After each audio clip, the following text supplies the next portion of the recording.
summary of Canto 2, Chapter 7, Scheduled Incarnations with Specific Functions.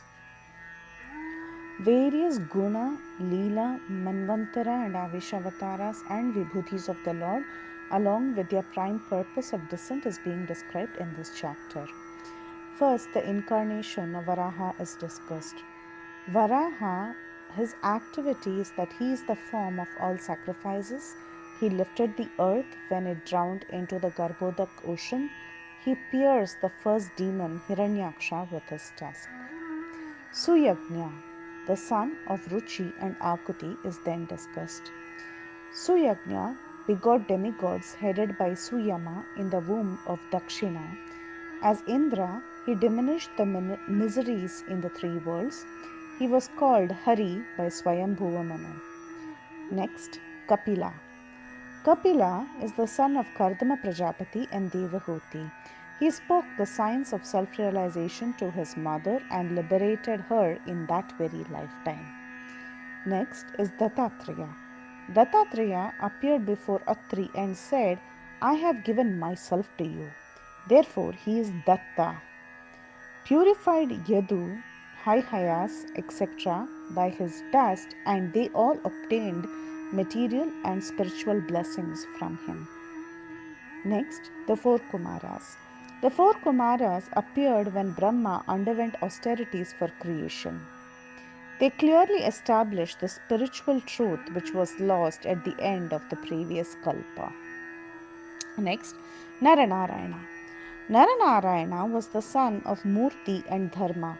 To exhibit his personal way of austerity and penance, he performed his pastimes.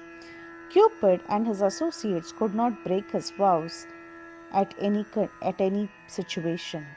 Great stalwarts like Shiva can vanquish lust but become overwhelmed by their own wrath. Such wrath can never enter the Lord's heart. So how can lust take shelter in his mind? Next, Prishnigarbha. Prishnigarbha awarded Dhruvaloka to Prince Dhruva. The next incarnation is Prithu Maharaj. Prithu Maharaj delivered the condemned king Vena from hell, and he milked the earth and drew all kinds of crops as produce. The next incarnation is Rishabdev, the son of Sudevi and Nabhi. He performed materialistic yoga. His renunciation is practiced by many other sages. He gave up material affection, he had controlled his senses, and he was well situated in the self. The next incarnation is Hayagriva. He is the personified sacrifices, Vedas, and supersoul of all demigods. All the sweet sounds of Vedic hymns come from his breathing. The next is Matsya. He will come at the end of the Vaivasvata mantra to shelter all living entities. Vedas came out of Brahma's mouth when he was fearful of the water of annihilation, and the Lord, enjoying those waters, protected the Vedas. The next is Kurma. Kurma held up the Mandara mountain on his back in the Samudra Manthan. The movement of the mountain relieved the Lord of his itching sensation when he was partially sleeping during this pastime. Next is Narasimhadeva. To remove the fear of demigods, he killed Hiranyakashipu by placing him on his thighs and piercing him with his nails, rolling his eyebrows in anger and showing his fearful teeth and mouth. The next incarnation discussed is Lord Hari. Gajendra, being attacked by crocodile, prayed, "O Adi Purusha, Akhila Lokanatha, Tirtha Shravaha, Shravana Mangala Namadheya." Hearing Gajendra's prayers that were spoken like this, the Lord appeared with his chakra and killed the crocodile and lifted the elephant. The next incarnation is Vamanadeva. He came as the younger son of Aditi and surpassed all the qualities of the Adityas. On pretense of measuring 3 steps, he took away all the land of Bali Maharaj. Bali did not think of anything, heaven or his spiritual master, besides his promise. He offered even his own body, head for measurement for the Lord to take his steps. The next incarnation discussed is Hamsa Avatara. Hamsa taught Narada about Bhakti Yoga, which is especially understandable by pure devotees surrendered unto Lord Vasudeva. The next incarnation is Manvantara Avataras.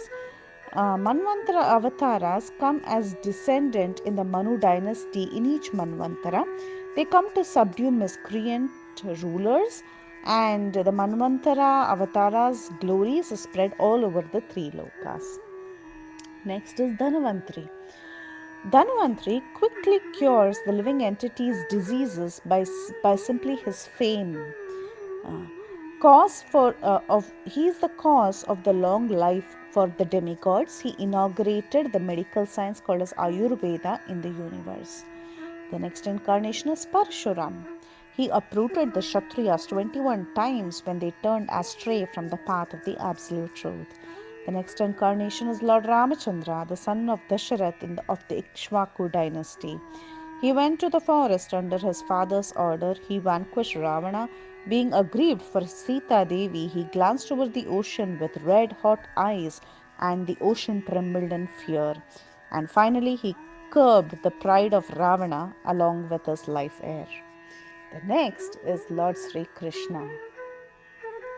Lord Sri Krishna, when he appears, he descends with his original beautiful hair, Sita Krishna Kesha, to diminish the burden of earth along with his plenary portion, Balarama.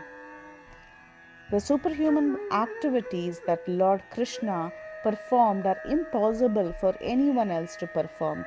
He killed Putana, he overturned the cart, he uprooted the Arjuna trees, chastised Kalya, saved the Vrajavasis from forest fire simply by closing his eyes. The rope fell short when Mother Yashoda tried to bind him. He showed the universe in his mouth. He saved Nanda Maharaj from Varuna. He released the Gopas from Vyomasura. He awarded the Vrajavasis promotion to the highest planet in the spiritual sky, proving that he is God, the Supreme Personality of Godhead.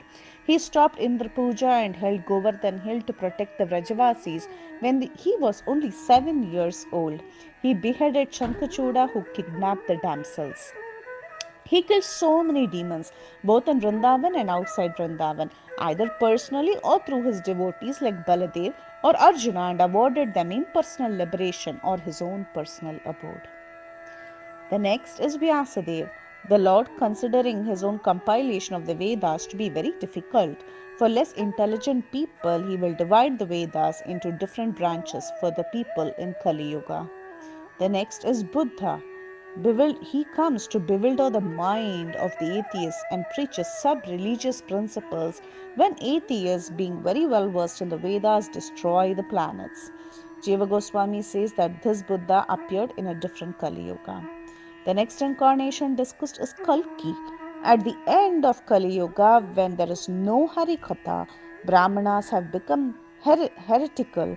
Kings and Shudras are no longer kings are Shudras, and no one is performing any sacrifices.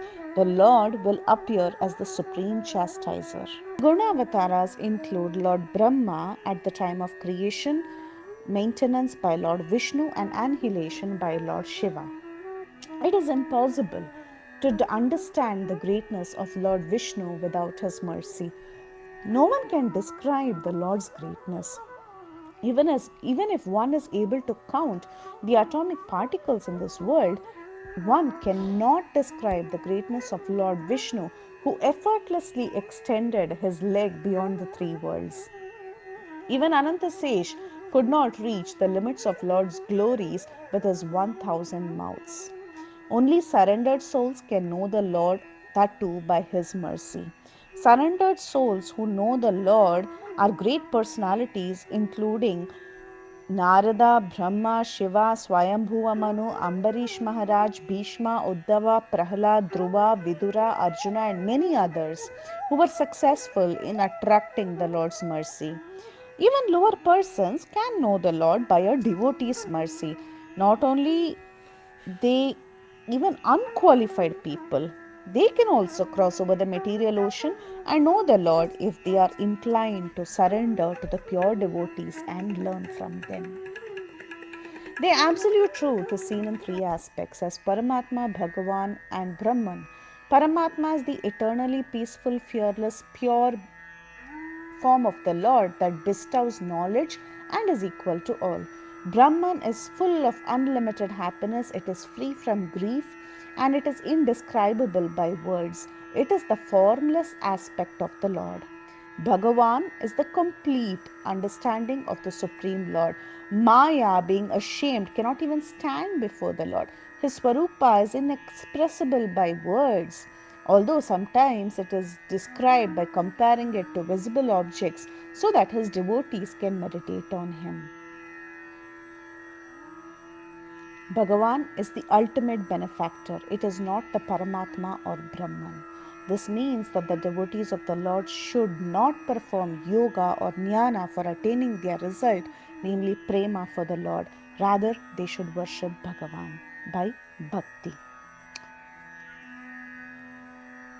Then Brahma said, "My dear son, I have thus explained to you in brief about the Supreme Lord Hari, who creates all the worlds without whom nothing exists. So distribute the Srimad Bhagavatam. The Srimad Bhagavatam is a collection of the Lord's vibhutis spoken by Lord to me, describing it with determination in such a way that it gives rise to bhakti to all living entities. Bhakti is characterized by hearing and chanting about the Lord's Leela Avataras, which are all spiritually blissful.